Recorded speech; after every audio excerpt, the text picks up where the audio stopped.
Once you hear the sheep, you know you're in the game. Lipany, VortiX versus PuppyPaw. Let's see who's about to put a second point on the board for themselves.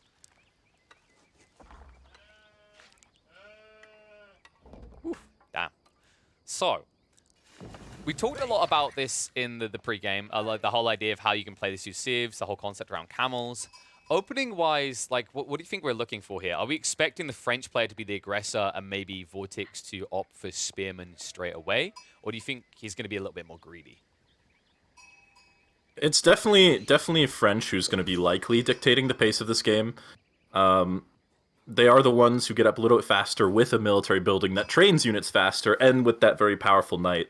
So it looks like PuppyPaw is going to be going for that as he's got all the villagers on the sheep. Next villager probably going to be rallying to that gold and then going to be trying to get that age up in. There's not going to be any early wheelbarrow or anything crazy like that. He could still be going for a town center, as you mentioned, though, so we'll have to keep an eye on him once he starts aging up. But for Abbasid, the choice is a little bit less clear. If you try to stick around in feudal age a little bit longer without going for that second town center, you're not necessarily going to keep up with the French player who's applying pressure to you, and also with that faster town center production themselves.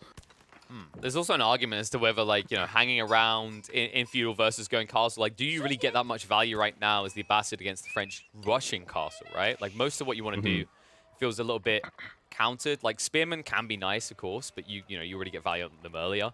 If you're rushing man-at-arms, you're going to be up against crossbowmen as the game goes on. If you're going towards your own cavalry, you are still up against French cavalry that have an inherent advantage.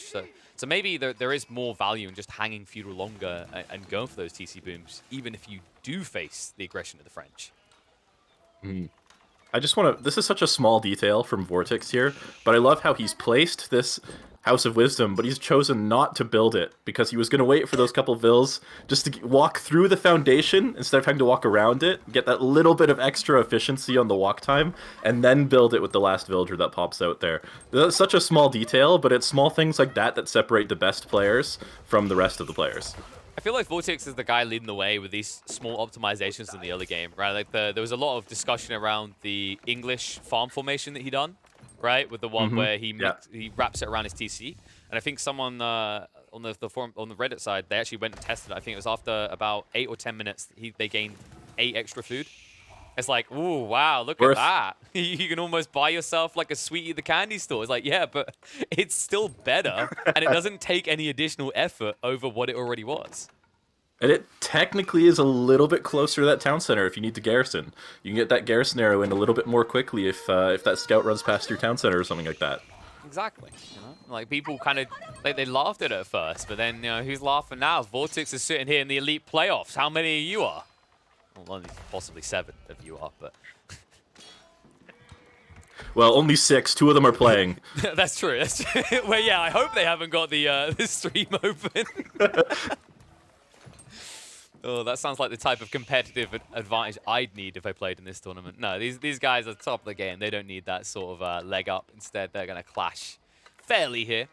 And the French player will look to clash fairly aggressively as he's already looking to tech up. VortiX scores halfway. The Abbasids benefiting a lot from that increase to the tech up speed compared to where it used to be. It means they don't tend to fall behind on hitting feudal and castle compared to other civs anymore.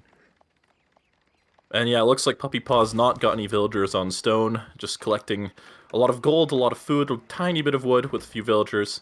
And he's going to be, able to build that knight pretty much as soon as that, wow, my brain, what's it called? School of Cavalry. As soon as the School of Cavalry finishes, you'll be able to build that knight, start applying a little bit of pressure. Also gives you a little bit more scouting information, so you can quickly, run straight to that stone mine. If there's villagers there, maybe you can deny the stone. But the important thing is you'll know whether or not the Abbasid is planning for that town center or not. Absolutely. And of course, the School of Cavalry is just such a great advantage that scales really well due to the reduced production time on cavalry, right? Like, I've seen some people try the Chamber of Commerce, but it's very hard for me to ever watch that structure be built and not feel like they're trying to meme. Or that I've tuned into a B stream more specifically. Like, it's a very weird structure at the moment. I wonder, like, maybe if one of the big issues is that you don't have any other way of attaining that increased production rate unless you go for that School of Cavalry. Yeah, it's definitely a more niche landmark for sure. It's like maybe you're playing like a 4v4 on Mountain Pass and your teammate's already walled off the middle. Then you go for the Chamber of Commerce, right? You go for that late game play. But for the most part, that just doesn't suit the French style at the moment. And you really want that tempo as well as, yeah, the little bit of extra scaling and being able to train those units a little bit more quickly and needing less stables overall. That's true. I mean, it's a little bit of an awkward one to build outside of, as you said, the team games or the mega randoms, actually. I feel like every single French player is doing it there. The greedy little tykes, but definitely not in the 1v1s. We've seen a lot of experimentation, but it just doesn't seem to be bearing much fruit. Similar with the Abbasas, actually. I feel like the choice is more or less locked in. We've seen a little bit of flexy towards military wing earlier on, but outside that, not too much has changed, right? You always want to get your fresh food stuff to open up. Yeah, it's just the more flexible option, gives you some more resources to work with. It makes your food sources go a little bit further as well. One Vil taking a little bit of damage, but not going to go down. No, it's just going to be some chip damage to eventually come back because, of course, we have to remember this time around with a French player in the game, his opponent can't heal them up. Any damage done is going to last, so these villagers will begin to feel the sting. And we'll have to see if VortiX wants to feel the eco boom. It looks like that isn't going to be the case, though. Rax and the stable shows his intent to get aggressive in the feudal age, with no clear intent to try and eco boost himself up. Yeah, it's interesting. I wonder if he's going to be going for a ram or if he's just going to use those units to maybe try and set up a town center later on or something like that, like more out on the map, like maybe on some berries that are further away, one villager. No, he can't get it. PuppyPaw hasn't got the blacksmiths yet. He would have the blacksmiths if he didn't go for the pro scouts, because that's the leg up he was trying to get here, as you saw he was collecting the deer. So that did kind of stun him a little bit. Means he misses the opportunity to just 1-2 tap villagers down, but it's still frustration on VortiX, and it's still going to keep him defensive in his own base. By the way, for those... I love PuppyPaw's... Oh, sorry, go on. No, go ahead. Your point is probably better than mine. I just want to remind people that their sheep and their deer aren't going to cause the villagers to turn into some weird sear that sifts through people's intestines anymore. They don't bug out. So Pro Scout's got a little buff with that fix. I was just going to say with this Pro Scouts, I love that PuppyPaw, you know, since he has a lot of sheep under his town center, and he's, you know, forced those spearmen to stay in base already, that he chooses to go for his opponent's hunts. Instead of taking the ones that are close to his base, he goes a little bit further, takes away that food source from his opponent, and, like, he has plenty of food at home, so he's not going to run out while he carries that back, and in the long run, that's going to give him a big advantage, as he'll be able to ferry it back, the ones that are closer to his base, a little bit more easily anyway. Yeah, that's definitely the power of this Prowling Knight. It's why you almost always, I say almost, I think you always see at least one Knight come out, right? Someone tries to poke and prod. And the cool thing about doing this to the French is it kind of sets you as the dictator of the early aggression, right? You can then choose to like back off if you see your opponent overinvest like VortiX did. Or if you see that he's not actually respecting your aggression, you can ramp up. And I love the way that PuppyPaw done this. Like, he probes, then he falls back, as you said, yoinking the deer near his opponent's base, and now booming up into spearmen, into archers, rather, ready to counter the spearmen that are coming out from VortiX. Yeah, but it looks like VortiX doesn't have any intention to push. He's starting to wall up the right side of the map here. He's starting to collect that stone for a second town center.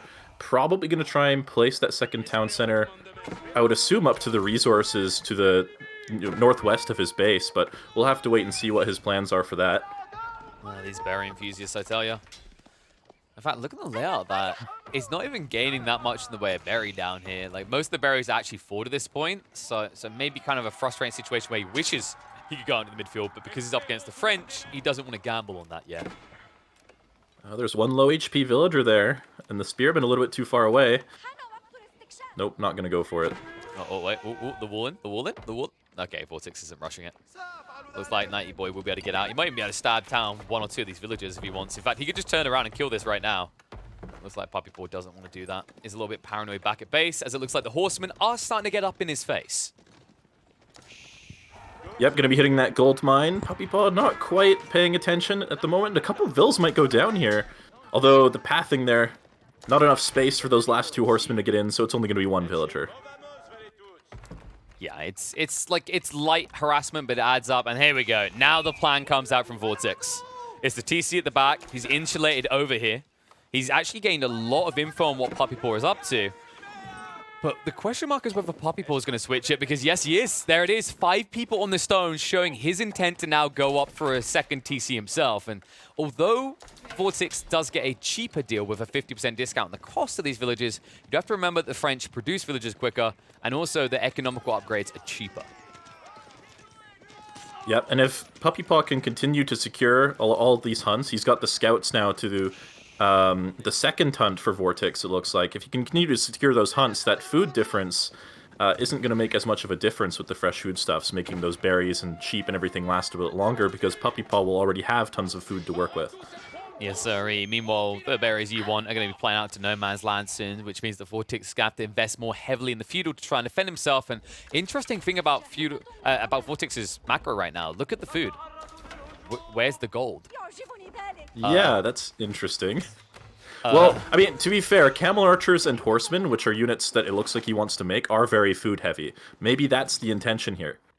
Maybe VortiX just recently watched one of those charity events and he's heard the Feed the World song, and now that's his goal in life. He's like, you know what? I'm going to provide food to every man, woman, and child around the world. All right? Gold is the root of all our problems.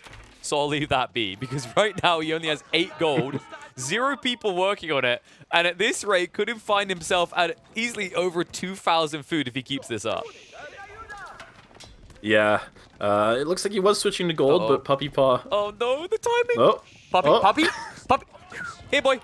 There we go, we got the doggy's attention. PuppyPaw back in, oh no. That stings. VortiX was only then getting on the gold, still far away. PuppyPaw is going to be a pain in his ass now. So yeah, remind me, Mitoe, usually you build these walls to keep knights out, right? I believe that's the intent, yep. Now, either PuppyPaw has recruited a set of horses from a sport where they jump highly over walls, or there are a few walls missing from VortiX's enclosure.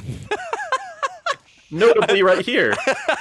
And I love the way he's fixing it. He's just creating a very thin route to the edge of the map. He's walling them into the back, so he's walling them out of that little choke point there, or out of that little pocket. Technically, right, like this is a morale play for him. He's like, look, I've trapped Puppy in the back of my base. He just doesn't realize it's the wrong one. He did have a wall placed there behind that forest at one point, and then it got cancelled. He will probably build that again, but at the moment there's no valuable resources in that corner anyway. It's just the relic and the stealth forest back there, so maybe not too concerned.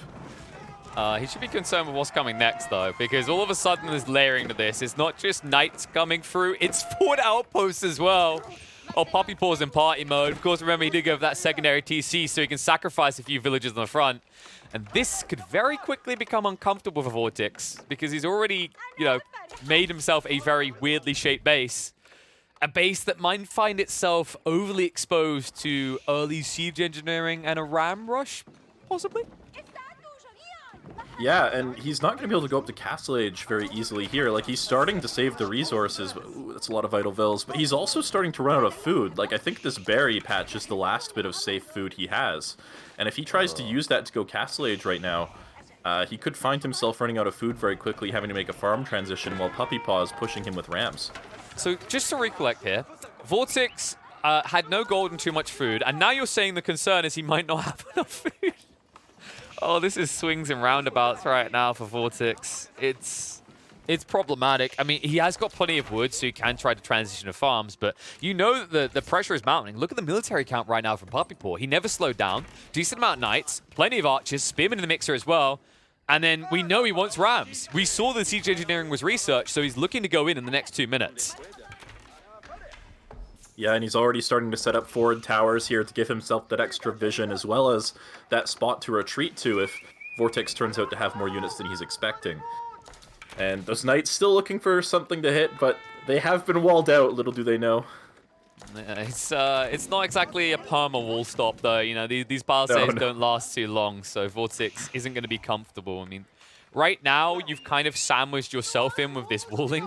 You don't really have any fallback point. You have very limited space to build up military infrastructure as well as farming land. And while that's happening, PuppyPaw, he's extending his aggression, right? He's not letting up. It looks like there is going to be a tech up coming out from VortiX, though, and this could be dangerous. This could weaken him, because PuppyPaw is building up a substantial military force outside of his base, and should he see that tech up, well, let's just say all things are going to be rushing straight towards VortiX's base. Yeah, and look at the berries. Like, there's not going to be any food left for VortiX to be training knights or men-at-arms like he would normally want to when he hits the next stage. Yeah, this does seem like a problem. Right now, VortiX is like, can we maybe next patch make it so that villagers die and that they have 50 food to collect? You know, direct buff to the Abbasses, infinite food, just keep deleting your villagers. Okay, this is why I'm not allowed in the design team. I may have just promoted cannibalism on stream, I'm not gonna lie. Oh dear. But yeah, he's also going up with the culture wing, right? And when you're aging with the culture wing, you really want to be able to wait for that preservation of knowledge tech to come in. It takes a full minute to research, and it delays the rest of your upgrades. So if you want to get the savings on that, you know, veteran archer upgrade or veteran spearman upgrade, you have to wait a little bit longer. So that could potentially be a trap that VortiX falls into here, where he tries to wait for that discount and then gets pushed and has the weaker units as a result. I mean, this whole tech up itself feels like a big Admiral Akbar to me. I mean, PuppyPaw, the numbers just keep on increasing. He isn't slowing down. He isn't looking for a tech up himself. And you can see now, VortiX, he's highlighted the issue that you were concerned with, the lack of food. He's going to start to establish new bases, but this is just pocket ecos that can be sniped by a military force this big. PuppyPaw doesn't know about it right now, but surely Puppy is reaching a go time, and that might be it. That might be the signal. Castle Age achieved, and instantly PuppyPaw, he gets the torches out, and he starts marching towards that base. Yeah, he's got the wood for a ram available as well. Imagine we'll see that drop down as he gets onto that wall. And yeah, VortiX is going to be in a tough spot. Looks like he's not even going to wait for Preservation of Knowledge to get that veteran archer upgrade in. I think that's a wise decision. The tempo is definitely a lot more important than the resources saved here, but his army numbers are just looking like it's probably not enough. No, VortiX right now, he's chilling in his base, and you can just hear over the other side of the walls a distinct howling noise coming his way, like, ooh, because PuppyPaw is waiting just outside your base. It looks like, interesting enough, looks like he's going for the tech up. Look at his resources. Yeah. Wow. Okay, that was a quick collect. That was actually a very quick pivot. And is it? Yeah, it's going to be the Guild Hall. So PuppyPaw, feeling confident if this game goes hyper late, doesn't feel like he needs the one-up of Royal Institute at this stage. Yeah, that is going to give VortiX a little bit of breathing room. But at the same time, PuppyPaw's army is still like quite a bit larger than VortiX's. And when he gets to the next stage here, which he's doing very quickly, he's got over 20 villagers building that guild hall. He's going to be able to get those veteran upgrades himself, as well as, you know, those blacksmith upgrades. He gets one of them for free, and he could potentially have an even deadlier push off the back of this. Hey, Mitoe, come on now. Size isn't everything. I mean, VortiX, he has got the manga net. Oh, wait, no. Actually, ignore that. Yeah, size is everything here. This is going to be a problem. Well, he's going to look to start playing out in the midfield, because the issue with VortiX is his eco is getting big, but the resources in reserve are getting small. And while this is happening, it looks like there's a switch-up coming out. PuppyPaw now looking to push into Horsemen, realizing that VortiX, he may have over-calibrated into archers. 50 archers and only 20 spearmen here means that VortiX has a very unbalanced military composition. Yeah, he is training crossbows behind this as well, so the Horseman switch is definitely going to help him out with dealing with those numbers, as the Spearman, well, he's, as you said, not got a lot of them, and he's not training any more of them as well. He's starting to switch into man-at-arms. Yep, and that could be the bait again, because the archer range is already prepped, so at any stage, PuppyPaw can easily transition to Arbitrators. Arbitrators are a phenomenal unit as this game goes on, with the increased attack speeds, with the Gambusons for the melee resistance, and the Pavis as well. They are a surprisingly chunky backline unit. Speaking of backlines, that seems to be a free and open base, and PuppyPaw seems to want to colonize it. Yeah, a few knights coming in. They're not going to find any villagers just yet, though, and there are a few spearmen to defend. One vill might go down to a charge attack, though. Wow, that's some hate. Yep. PuppyPaw just giving us his opinion on housing. We'll deny the pop cap there, so VortiX doesn't really care, though. He's almost at 200 anyway. And it looks like the mangonels are coming out. So this is where we're going, VortiX. This is your saving grace. Let's see how well it works. First round coming out. Decent, the spears. Taking heavy damage here. Brace coming out in the meantime for VortiX to wrap around the side. He needs to get on top of these mangonels and take them out before they crush him. Under the pressure, these rocks fall from the skies. Heavy damage done to the Archer Battalion at the back. PuppyPaw still got the numbers in his favor at the moment. And the split up is looking good, but the Mangonels are being fully ignored. The Spearman's starting to get on top of him. The Man-at-Arms as well, seemingly unanswered. The Knights trying to wrap around, but not going for the Mangonels. Instead, they are stuck on top of the Archers, giving good trade-overs to VortiX rather, as PuppyPaw may be forced to retreat away from this. Yeah, those Mangonels, they don't do a lot of damage all at once, but over time, if you ignore them, you end up in this situation where PuppyPaw, his whole army is suddenly gone. Uh-huh.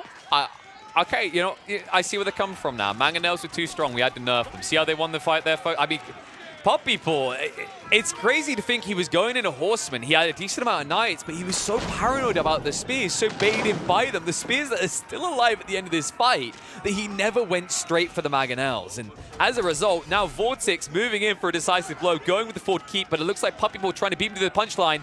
Pulls a lot of villagers, about 20 villagers over to try and get this constructed up. Will be quick enough to defend him. But how many villagers are going to cost you? Mangonel shots coming out into the back line.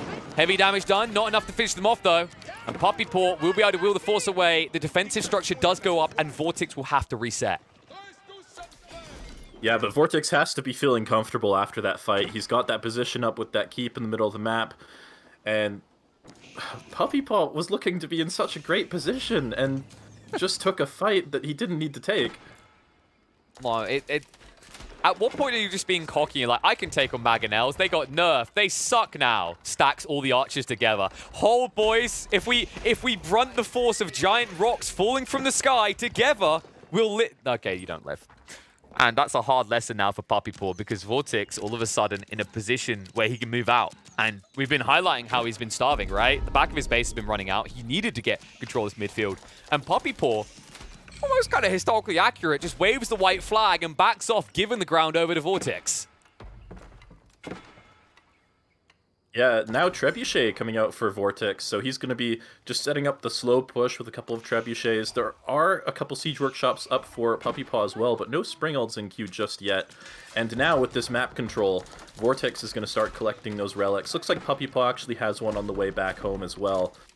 But those two sacred sites in the middle next to that keep is going to be an extra 200 gold per minute that in a few minutes, once he's got the free monks to capture it, PuppyPaw is not going to be able to contest very easily.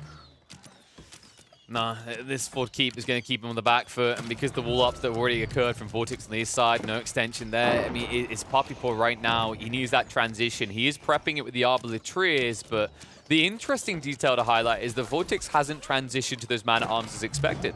Look at the numbers right now. He read PuppyPaw like a book for 5-year-olds. Expected the Arbalatriers and instead stuck on Archers and Spearmen, understanding that this is actually a pretty healthy late-game composition for the Abbasids and will scale phenomenally into Imperial Age. Yeah, if the game does go to Imperial Age, as you mentioned, it does scale really well for the Abbasids with that composite bows upgrade, giving the archers a lot more attack speed, as well as the boot camp upgrade at the military wing, giving them an extra 15% HP on both the Spearmen men-at-arms and the archers. And of course, in the meantime, you already have the Phalanx to be concerned with, right? Where all of a sudden being a melee unit is not as much of a downside because you can have double the amount of spears stabbing your targets. And speaking of stabbing your targets, it's not a very honorable or chivalrous thing to do, but it seems the Knights have found their way into the woodline of VortiX. And will frustrate him a little bit, costing him a few villages in the process, but no everlasting damage. You can see VortiX still keeping up the pressure on the front line, still being practically pop-capped, will not be phased by this harass. Although it may be worth walling this in at some stage, to be honest. So that you don't allow PuppyPaw to just, I don't know, circumvent your entire forward military base. Yeah, probably a good idea. Something VortiX could even think about doing now that he's got a little bit more map control is he could even build those walls all the way up towards that northern sacred site and potentially start that sacred victory timer along with the slow push here. It was a slow push. It's starting to get quite fast now. That's, what, 4 Trebs out? Mangonels to back up as well. Even one Springald. VortiX is assuming there'll be very little siege resistance, and he might be right, as PuppyPaw will not be going to Mangonels himself. Because clearly, Mangonels were not the problem in PuppyPaw's eyes. We can have a differing opinion on that, judging by the last big fight they took. I think that keep is not going to last any longer. PuppyPaw cannot pull more villagers because he needs his gathering rates. Meantime, he's going to gather his knights together to try and raid once again into VortiX's wood line.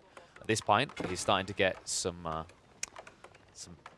lines on his face, as this has got to be getting frustrating, and it's why he's going to look to stress PuppyPaw out more. Moves in, Keeper's down, making his way in, and PuppyPaw, I mean, this is the 4 Musketeers. They might be able to do a lot of work if they got noticed, because VortiX, he's busy striking into his opponent's eco lines. It's going to force a fight. PuppyPaw starting to march out. A very weak front line, as it's mainly just scouts in there. Now the Arbitraries trying to push back their opponent here, but the Archers are going to trade reasonably well up against this. The wraparound from the Spearman trying to get on top of the Spring on the side. Treb's long range, still peppering away. Mangonels haven't been able to find that impact. They did get shredded in the end, and PuppyPaw will hold for the moment, forcing VortiX back. And while that happened, the Musketeers, oh my lord!